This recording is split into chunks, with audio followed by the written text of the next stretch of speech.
Assalamualaikum warahmatullahi wabarakatuh. Shalom, Om Swastiastu, Namo Buddhaya, dan salam kebajikan.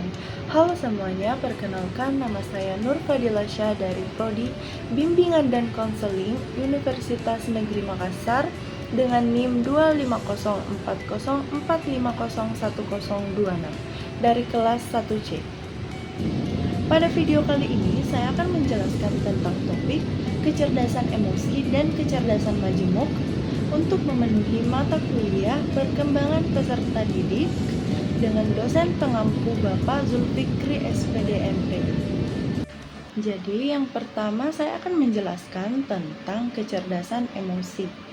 Jadi, kecerdasan emosi merupakan salah satu aspek penting dalam perkembangan manusia yang berhubungan erat dengan kemampuan mengenali, memahami, mengelola, dan mengekspresikan emosi, baik emosi diri sendiri maupun emosi orang lain, dengan cara yang tepat dan efektif. Adapun 4 komponen kecerdasan emosi, yaitu yang pertama adalah pengendalian diri, yaitu kemampuan untuk mengelola emosi dan impuls negatif serta beradaptasi dengan situasi yang berubah. Orang yang dengan pengendalian diri baik biasanya itu tidak mudah marah atau bereaksi berlebihan, bisa berpikir sebelum bertindak, tetapi tenang dalam situasi sulit sekalipun. Contohnya tuh seperti ketika kita dikritik itu kita tidak langsung tersinggung, tetapi mencoba memahami kenapa bisa kita dikritik dengan bisa dipahami dengan cara yang positif. Yang kedua yaitu motivasi diri, merupakan kemampuan untuk mendorong diri sendiri mencapai tujuan dan tetap bersemangat bertahan menghadapi tantangan yang ada. Ciri-ciri orang yang memiliki motivasi tinggi yaitu memiliki tujuan yang jelas, optimis dan pantang menyerah, fokus pada hasil jangka panjang, bukan hanya kepuasan sesaat. Contohnya seperti seorang mahasiswa tetap giat belajar meskipun nilai ujian sebelumnya belum memuaskan. Yang ketiga yaitu empati, adalah kemampuan untuk memahami dan merasakan apa yang dirasakan orang lain. Orang yang berempati yaitu contohnya dapat menempatkan diri pada posisi orang lain, lebih peka terhadap perasaan dan kebutuhan orang lain, dan lebih mudah membangun hubungan yang harmonis. Contohnya, seorang teman menyadari sahabatnya sedang sedih dan berusaha mendengarkan serta menenangkannya. Yang terakhir yaitu keterampilan sosial, merupakan kemampuan untuk menjalin, membina, dan menjaga hubungan yang baik dengan orang lain. Orang dengan keterampilan sosial tinggi biasanya itu mudah berkomunikasi dan bekerja sama, dapat mempengaruhi dan memotivasi orang lain, serta mampu menyelesaikan konflik dengan baik. Contohnya itu seperti pemimpin tim yang mampu mengarahkan anggotanya dengan komunikasi yang positif dan menciptakan kerjasama yang solid. Selanjutnya adalah peran penting kecerdasan emosi dalam kehidupan sehari-hari. Kecerdasan emosi memiliki peranan yang sangat penting dalam kehidupan sehari-hari kita, karena membantu seseorang dalam memahami, mengelola, dan mengekspresikan emosinya dengan tepat. Dalam hubungan sosial, kecerdasan emosi membuat seseorang mampu menjaga keharmonisan dengan orang lain. Individu yang cerdas secara emosional dapat mengontrol amarah, memahami perasaan orang lain, dan menanggapi situasi sosial dengan bijak.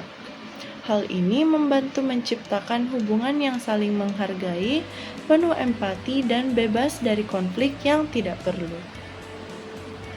Yang kedua yaitu dalam dunia pendidikan. Kecerdasan emosi menjadi bekal penting bagi siswa maupun mahasiswa untuk menghadapi berbagai tantangan belajar. Dengan kemampuan mengelola emosi, mereka dapat tetap tenang saat menghadapi tekanan, seperti ujian atau tugas yang sangat menumpuk. Selain itu, kecerdasan emosi juga menumbuhkan motivasi diri, semangat pantang menyerah, serta kemampuan bekerja sama dengan guru dan teman sekelas.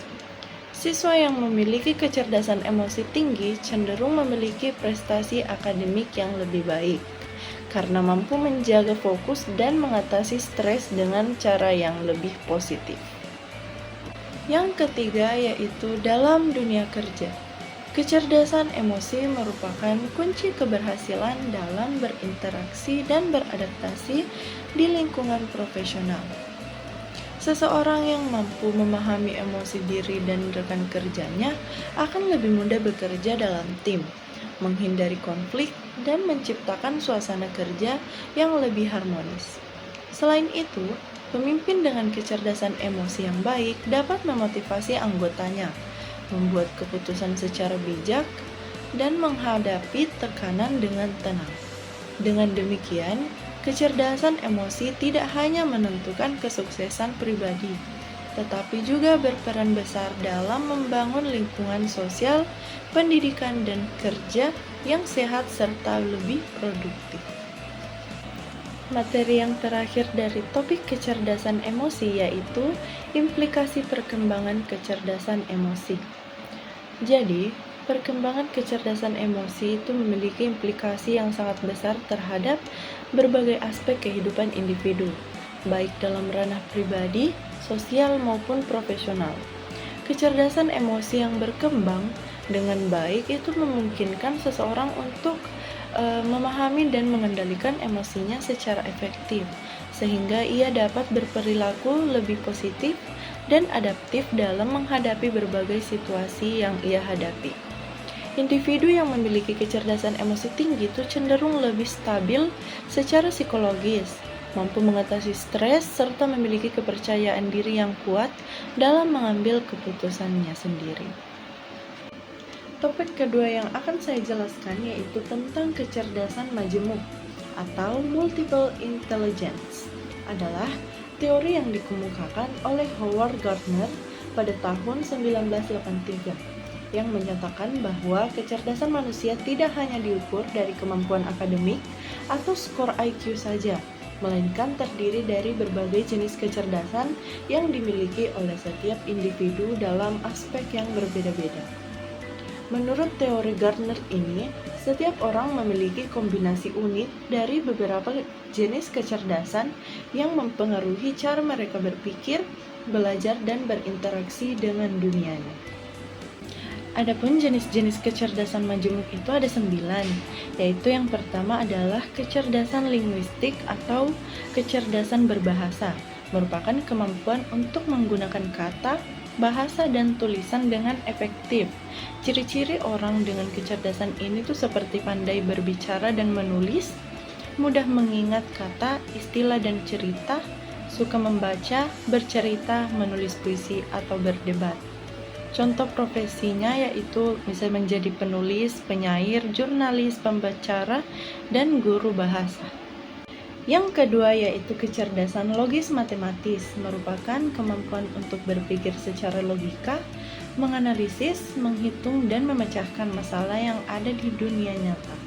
Ciri-ciri orang dengan kecerdasan ini yaitu senang berhitung dan bereksperimen, serta mampu menemukan pola dan hubungan sebab akibat, menyukai teka-teki logika atau permainan strategi. Contoh profesi untuk kecerdasan ini yaitu menjadi ilmuwan, insinyur, akuntan, ataupun programmer.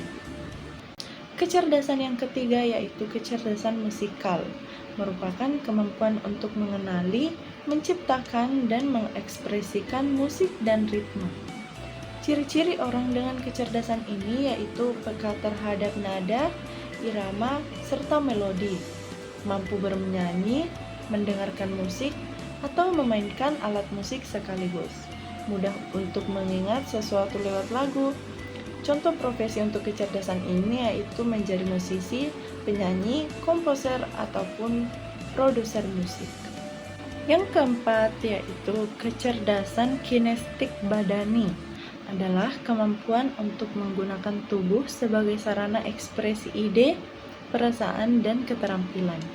Individu dengan kecerdasan ini memiliki kontrol yang baik atas gerakan tubuh mereka, koordinasi, dan fleksibilitas, sehingga mereka sering ditemukan dalam profesi seperti atlet, penari, ataupun aktor. Yang kelima yaitu kecerdasan spasial visual atau kemampuan berpikir melalui gambar yang dilihat, imajinasi visualnya, serta memahami peta dan bentuk ruangan. Kecerdasan ini banyak dimiliki oleh arsitek, seniman, ataupun desainer grafis. Yang keenam yaitu kecerdasan interpersonal, adalah kemampuan untuk memahami dan berinteraksi dengan orang lain secara efektif dengan memahami perasaan, motivasi, dan karakter individu tersebut. Hal ini memungkinkan seseorang untuk membangun hubungan yang harmonis dan komunikatif dengan orang lain. Ciri-ciri lain dari kecerdasan ini adalah mudah bergaul dan bekerja sama, serta sering menjadi pemimpin kelompok atau mediator. Contoh profesi untuk kecerdasan ini yaitu menjadi guru, konselor, pemimpin, maupun negosiator.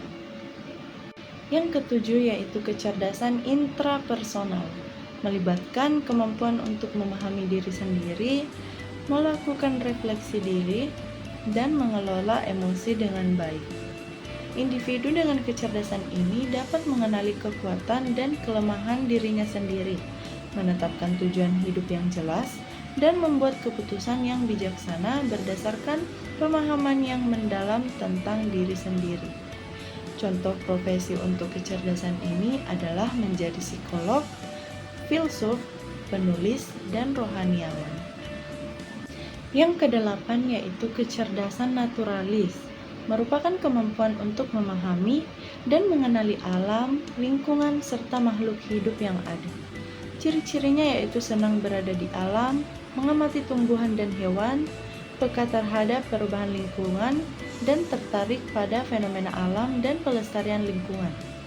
Contoh profesi yang cocok untuk individu dengan kecerdasan ini adalah menjadi ahli biologi, petani, dokter hewan, maupun pecinta alam. Yang terakhir yaitu kecerdasan eksistensial, melibatkan kemampuan untuk merenungkan dan memahami pertanyaan-pertanyaan dasar atau fundamental tentang kehidupan, seperti makna keberadaan, tujuan hidup, dan hakikat manusia. Individu dengan kecerdasan ini seringkali memiliki kemampuan untuk memikirkan konsep-konsep abstrak dan filosofis yang mendalam. Kecerdasan ini dapat muncul sejak masa kanak-kanak, ketika anak mulai mengajukan pertanyaan-pertanyaan besar yang bahkan orang dewasa pun sulit untuk menjawab pertanyaan itu. Materi yang terakhir untuk topik kecerdasan majemuk ini adalah bagaimana cara penerapan konsep kecerdasan majemuk dalam pembelajaran di sekolah.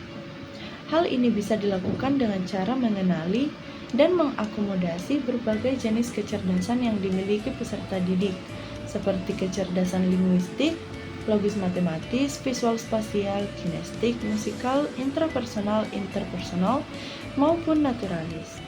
Jadi, guru berperan penting dalam menciptakan strategi pembelajaran yang beragam, agar setiap siswa dapat belajar sesuai dengan gaya dan potensi terbaik mereka. Misalnya, peserta didik dengan kecerdasan linguistik dapat diajak menulis atau berdiskusi, sedangkan siswa dengan kecerdasan kinestik dapat belajar melalui aktivitas fisik atau bereksperimen. Dengan demikian, pembelajaran menjadi lebih bermakna, inklusif, dan efektif, karena setiap siswa diberi kesempatan untuk mengembangkan kekuatan uniknya dan mencapai hasil belajar yang sangat optimal. Jadi, demikianlah penjelasan yang dapat saya sampaikan tentang topik kecerdasan emosi dan majemuk dalam mata kuliah perkembangan peserta didik. Saya mengucapkan terima kasih atas perhatian dan waktunya untuk menonton video ini. Mohon maaf apabila terdapat kesalahan atau kekurangan dalam menyampaikan materi ini. Semoga video ini dapat bermanfaat bagi kita semua. Saya akhiri dengan wassalamualaikum warahmatullahi wabarakatuh.